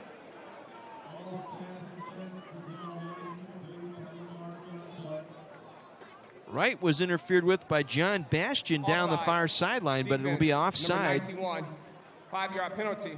Repeat, third down. Kyle Connor, his second penalty of the day. Connor, the freshman, in place of Keith King. King was ejected back in the first quarter, picking up 2 quick, unsportsmanlike conduct fouls. So 3rd and 5 for the Redmen at their own 35. Olis coming back near side, completes to Cobbs. Cobbs spins around, 45-50 down the near sideline and out of bounds across the Viking 40-yard line. They'll mark him down at the Viking 36-yard line. 29-yard pickup on a little quick out to James Cobbs III. Cobbs now 4 catches, 54 yards. It's his longest reception of the afternoon, 29 yards. 1st and 10 Redmen at the Viking 36-yard line. Minute 10 to play, 3 timeouts remaining. Olis fakes the handoff with plenty of time, delivers the ball, completes to Wells inside the 25 and wrestled down at the 20-yard line out of bounds. Daniel Watson able to bring down Wells, but makes the catch down to the 20-yard line. It'll be a 17-yard pickup and a first down for the Redmen just inside the 20-yard line. 1:03 to go here in the half. 1st and 10 Redmen at the Viking 19.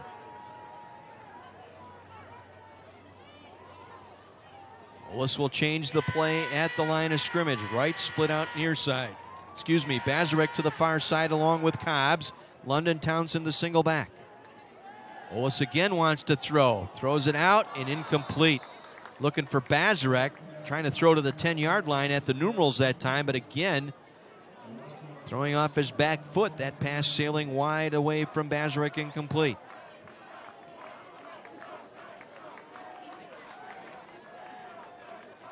Stops the clock with exactly 1 minute to go here in the half. Game tied at 14, but Carthage driving. They're down to the Viking 19-yard line. 2nd and 10, Carthage. Olis now swings it out of the backfield to Townsend near side. Makes the catch inside the 15 and out of bounds near the 12-yard line. It'll be a gain of 7 on the play. Little dump out pass to Townsend out of the backfield, getting out of bounds at the 12-yard line. Sets up a 3rd and 3 for the Redmen.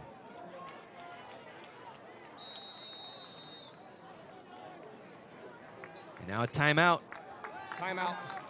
Carthage. Taken by the Redmen. That's their first timeout. Well, those of you here in attendance probably noticed Coach Yeager and all the Carthage coaching staff joining coaches all over America today wearing a patch on their left arm to help defeat a terrible genetic disorder. It's called Coach to Cure MD. The American Football Coaches Association is working to raise awareness and research funding to cure Duchenne muscular dystrophy, the most prolific genetic killer diagnosed in childhood. Supporting your favorite coach by supporting life-saving research. You can go online to coachtocuremd.org or text the word CURE, C-U-R-E, to 90999 to donate $5 on your next mobile phone bill. It's Coach to Cure MD, and you can help. Redmen take the timeout. They face a 3rd and 3 at the Viking 12-yard line. 55 seconds to go in the half. We're tied at 14. Olis today, 14 of 25 for 180 yards and a touchdown, but he has missed some open receivers today. Cobbs in a slot to the right side along with Wright. 3rd and 3 from the 12-yard line. 2 tight end looks, single back is Townsend. Wells in motion to the left. Ollis with the snap. Ollis coming back, throws it high, completes to Cobbs, breaks the tackle, breaks a second tackle, diving to the goal line. Touchdown, Carthage College.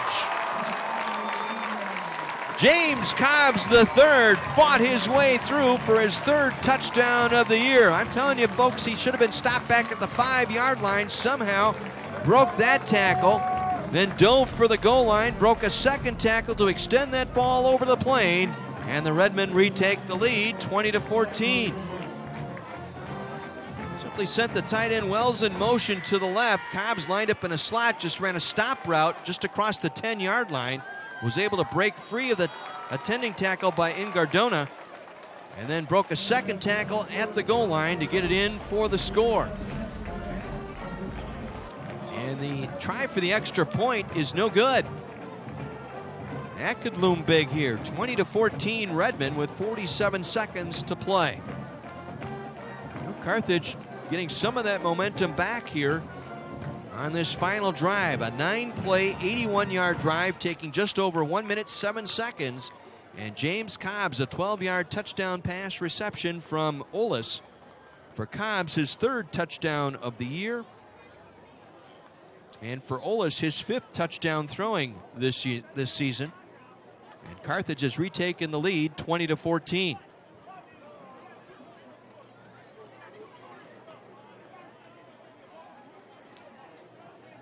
All that moving down the field, and they got the 29-yard reception by Cobbs on this drive that kept this drive going. Able to convert on a couple of third downs. That offside penalty, huge, by Connor, kept this drive alive. Unlin with the kickoff. This is Aldridge taking it at the 5. Circles back across the 10, going far side to the 15, and it'll be dropped there at the 15-yard line. A host of Redmen players there as the ball came out. Leading the charge that time was Trost. Emmett Trost, the sophomore. Boy, he's making an impression each and every week. He's getting a little bit more playing time defensively, but one of the better special team gunners on this Redmen kick coverage team. So now the Vikings, with 40 seconds left, will start this drive at their own 16-yard line. They have 3 timeouts remaining. Fuller today, 9 for 18, 86 yards and a touchdown. Latner, 5 receptions for 63 yards. Pitra, 10 carries for 45 yards. And Pitra's in there now at the running back spot. Pope, the tight end, lines up on a wing left side. On 1st and 10 from the 16, Pitra gets the call left side. Pitra gets it short of the 20, out to about the 19-yard line. Greg Money there to make the stop. Vikings not in any hurry here. Don't even think they're going to snap it again. I think they're just going to take this one into the locker rooms here with the Redmen holding a 6-point lead. Fuller, the quarterback, just kind of taking his time back there, and this will end our first half here in Kenosha. So Carthage gets a late touchdown to retake the lead. After Augustana scored 14 unanswered, the Redmen come back to take a 6-point lead here at the half. It's Carthage 20, Augustana 14 here in Kenosha. We'll pause and take a 2-minute break. Back with more from our Keller Field right after this 2-minute timeout. You're listening to Carthage Redmen football on Kenosha's radio station, AM 1050, WLIP.